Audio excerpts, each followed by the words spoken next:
Chapter 2. May the sales force be with you. Cleo taped her signs to the chain link fence that surrounded their front yard. Then, she stacked avocados in neat pyramids on the table. Product display was a very important part of sales. Grandpa Williams had taught her that. He owned his own market until the grocery giant Winco opened nearby. She pulled out a cutting board with a knife she'd borrowed when Mom had left the kitchen to help Julian find something in the boys' bedroom. Grandpa Williams said samples were a must in any quality produce department. Customers deserve no less. Plus, they increased sales. She was all set to sell when Julian and Barkley appeared. Her brother wore his fluorescent green Star Wars t-shirt and his orange, brown, and turquoise plaid shorts. To top it off, he'd chosen his purple and gold Lakers knee socks, each blazoned with the picture of Basketball Hall of Famer Magic Johnson going to the hoop. The outfit was hideous, but noticeable. With those clothes and a sign, he got everyone's attention. May the sales force be with you, he said, cracking up at her own joke. She said, cracking up at her own joke and making Jay giggle. She just might have had to trademark that. She set her brother on the corner with the sign, "Save our dog, buy avocados," and told them to dance. Barkley lay at JJ's feet, looking very sad and overweight. People walking by with their dogs, people out jogging, even a few people in cars stopped to ask how buying avocados could save their dog. And then they bought avocados. Sometimes one, sometimes 3 or 4. Miss Jean from next door tried to trade eggs from her backyard chickens, but Cleo held out for cash. She couldn't bank eggs. Not to mention what would Horizon Home for shelter for homeless moms and their kids that she gave her 10% to. Do with a bit of eggs. Fred and Pedro came back with their Jack Russell Terrier, Bowmore. He and Barkley were good friends. They bought a whole dozen, saying they'd do anything to save Bowmore if he were in danger of eating himself to death. Cleo was at the avocado trees, replenishing her stock, when JJ started dancing and flinging the sign around saying, "Hi, Grandpa Williams," he yelled. "Want to buy something?" "What's your sister selling this time?" His friendly voice came up from the street. "Cleo's awesome avocados," Cleo shouted, rushing back to the tables. "Best in all of Altadena Heights." The elderly man ambled down the sidewalk, leaning on his redwood walking stick, and with the dog's head handle. "Good morning, Grandpa Williams," Cleo called, waving and smiling. He wasn't their actual grandpa, they just called him that. She'd been at the Williams' house the day before, getting her braids redone. For the first day of school, Mom hired her granddaughter Tasha to do Cleo's hair and sometimes to babysit. Mom had learned a lot of things about African American hair care, but doing tiny cornrow braids wasn't one of them.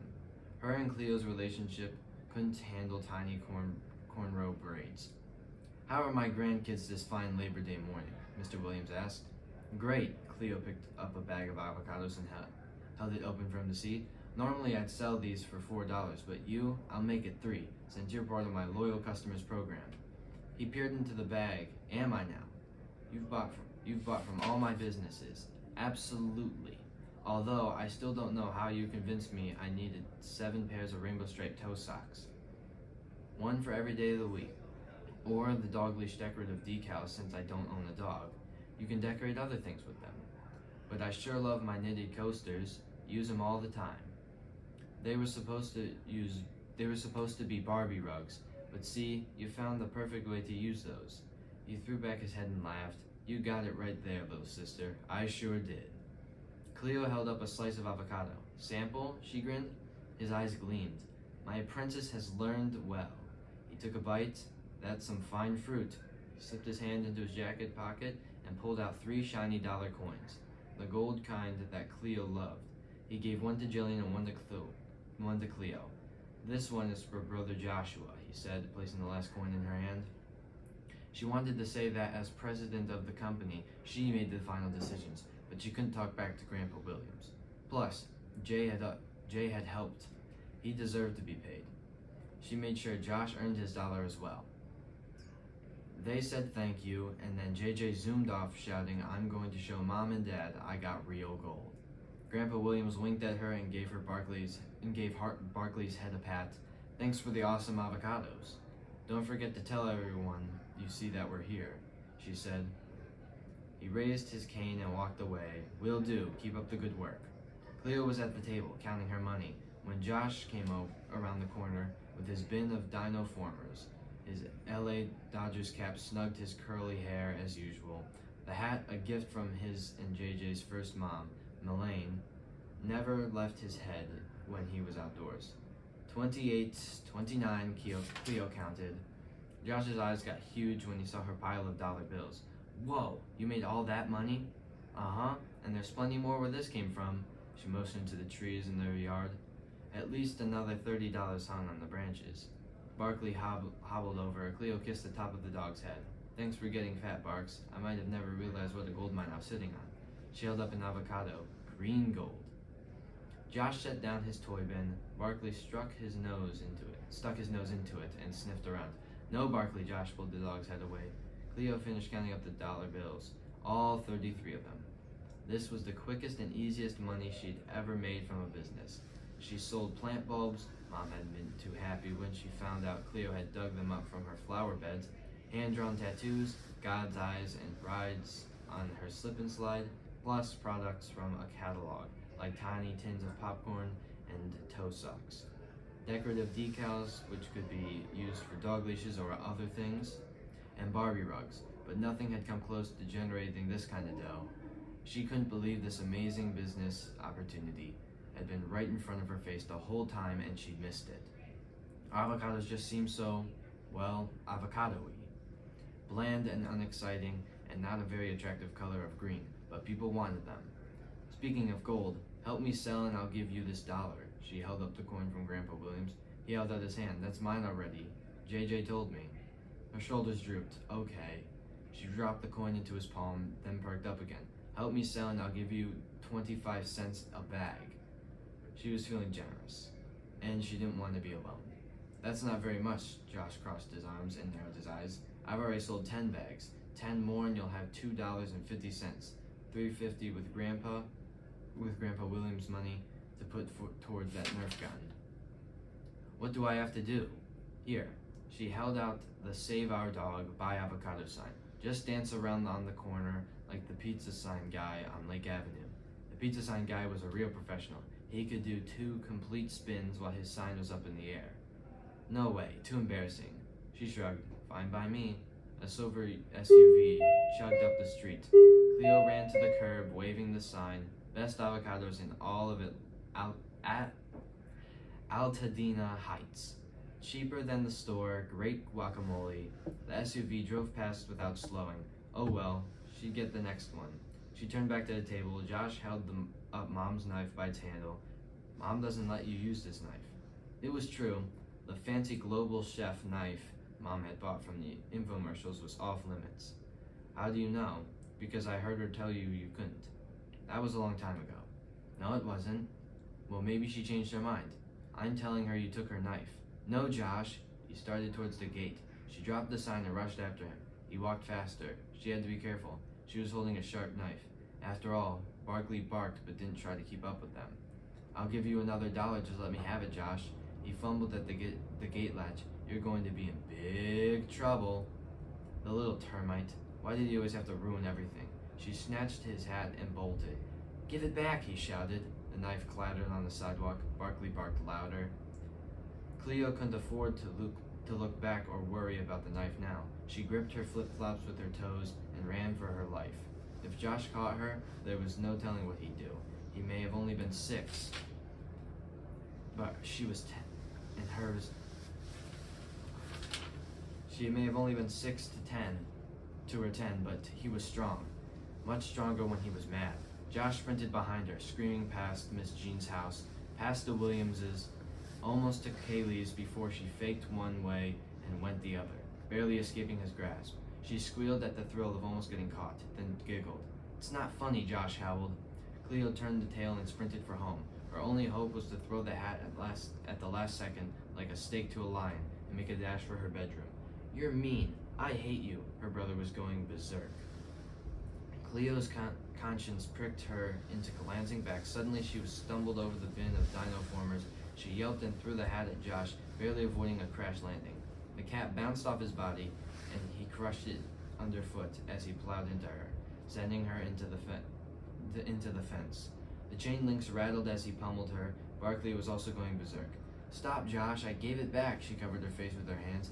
The best he could do now was to protect herself from his fists. The screen door slammed open. "Joshua Myron," Mom called. In a moment, she was there, prying him off. She wrapped her arms around him and held him like a human straitjacket. "Shh, calm down." Her brother wheezed. Mom stuck his inhaler in his mouth. "Breathe, Josh." He drew in a deep breath. His brown cheeks were tear-streaked. His upper lip was wet with snot. "You can't do that, Josh. You can't hit when you're angry." Mom stroked his arm. "She took my hat," Josh said fiercely. The hat sack crumpled on the ground. "You took his hat?" Mom's voice was as sharp as her global chef knife. Her blue eyes pierced Cleo. The horribleness of the trouble she saw crashed on her like a Zuma Beach wave. Josh's hat was never to be taken from his head. It was practically the 11th commandment of their house. She stood and picked up the dented cap. "Here, Josh." He pulled the hat down on his head, shooting her a fiery look. Then he picked up his bin of toys and stomped towards the gate like a gigantic dino former. Cleo held her breath, expecting to say something about the knife. The knife, Barkley sniffed at it where it lay on the sidewalk. If he stayed right there, maybe Mom wouldn't see it. "Why, Cleo? Why are you always pushing the limits? You know the hat is out of bounds. He started it. It doesn't matter. You don't take off his hat." Mom stared at her disapprovingly.